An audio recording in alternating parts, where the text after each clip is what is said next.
This is Tanks Vlog for July 31st, 2018, wrapping up today in sports. July 31st, you know what that means. It's decision day in baseball. The non-waiver trade deadline is here, meaning today's the last day a team can make a trade without the player first passing through waivers. Now, not that a trade won't happen after today, but if a player could be traded, he has to be passed through waivers, with every team having a chance to claim him before the trade can go through. So, for big name stars, this is when it's time to make the deals. And a late addition right now to the trade deadline, to the discussion, is now Bryce Harper. The Washington Nationals have been the most disappointing team in the National League. 52-53. They've treaded water all year. They just can't seem to get out of their own way. And now, with Bryce Harper a free agent at the end of the year, and the Nationals really don't believe they could sign him. They've now dangled him out there, and they've had discussions with the Indians and Cubs, from what I understand. The Cubs would definitely love to get Bryce Harper, because the Cubs will be one of the top teams going after him come November anyway.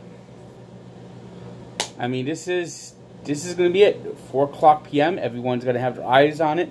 The Mets basically have said they're not moving DeGrom, they're not moving Syndergaard, and they would have to be bowled over for a trade for Zach Wheeler. And they better be telling the truth. You could build around DeGrom and Syndergaard for sure. Wheeler, if they get a good trade for him, they should make it, but I don't want trash and cash for Zach Wheeler. Zach Wheeler finally looks like he's on track. I mean, he's had the Tommy John surgery where he missed 2 years. Last year was pretty bad, but he was coming back from injury. Got off to a slow start this year, but his last few starts have been terrific. And to get trash and cash for a player you control next year is absolutely mindless. And with the Mets, with their three stooges, general managers, I can't trust them to make any type of deal. Now, I won't be surprised to see the Mets move a couple of players. Jose Bautista, that would be a good player to move. Devin Mesorasko, you might want to try to be able to get something for him. And what do you know? The Yankees need an outfielder. The Yankees need a catcher. The Yankees today traded Tyler Austin to get Lance Lynn. Lance Lynn hasn't been exactly lighting them up in Minnesota, but he's another arm for the rotation. It makes the rotation look deeper. But why not? Why not? And the Mets should get like a mid-level prospect from the Yankees for these two guys. I mean, maybe the trash and cash might be good for these guys, especially Yankee cash. But Mesoraco is a lot better than was that Kyle that backup quarterback catcher they have, Kyle Higashioka, whatever his name is. And with Aaron Judge sidelined 3 weeks, you can't do wrong with Jose Bautista, a veteran bat, clutch postseason. I mean, Jacoby Ellsbury, he's never coming back. But these are small deals that can be made. The Mets, I don't expect to make any big blockbuster moves, but maybe move a few of these veterans that have been on the team and just pick up a lark of a player. With the regular season right now, things are tightening up a bit in the Western divisions. The Astros have lost 5 straight all of a sudden, as they are blanked by the Mariners 2-0. The Athletics also won 10-1. So now there's only a few games separating the top 3 teams. The Mariners are 3 games out, hold its second wild card spot, and are 2 games ahead of the A's, who are 5 games back of the Astros. As the Angels, meanwhile, suffered a tough loss today. actually didn't play. Well, he lost yesterday. But the Angels just on the fringe of the race, it appears, and Texas is done.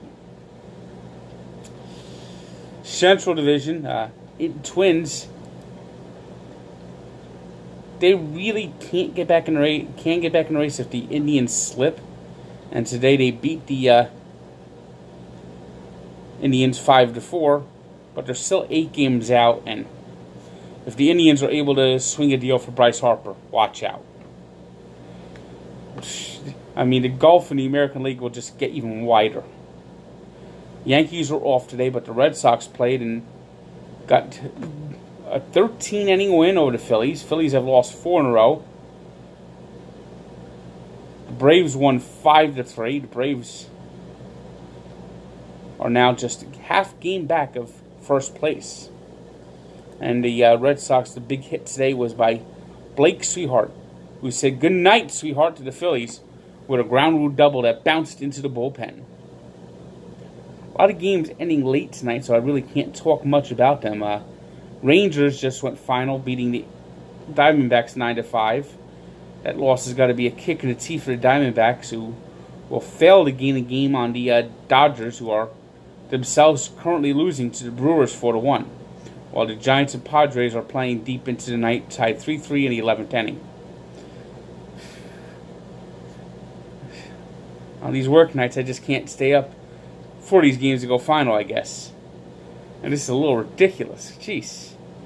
What time do these games begin? 11?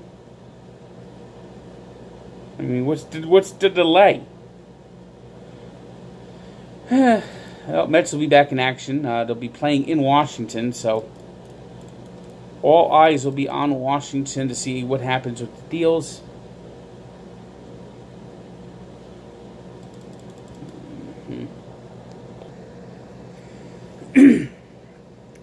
Today's 3 stars are James Paxton and the Mariners, who went 7 innings coming off the disabled list, allowing just 3 hits and striking out 8 as the Mariners beat the Astros 2-0. Nolan Arenado, who had 4 RBI in a losing performance for the Rockies against the Cardinals, and Jose Ramirez, who had 2 home runs and 2 RBI as the Indians lost to the Twins. Not a lot of teams in action tonight. Today's birthday shout-out goes to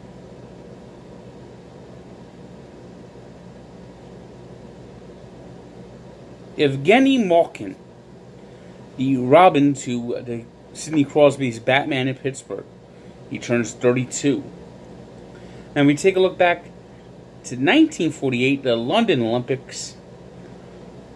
The 100 meter determined the world's fastest man, and it came down to 2 Americans crossing the line nearly simultaneously as the first ever photo finish in Olympic Games determined that Harrison Dillard beat out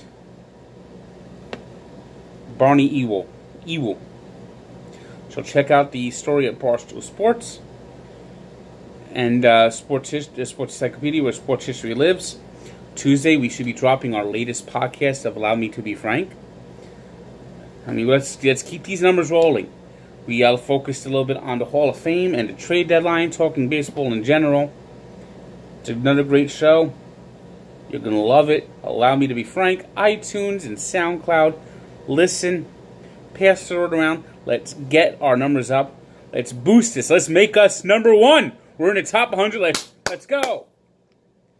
Good day.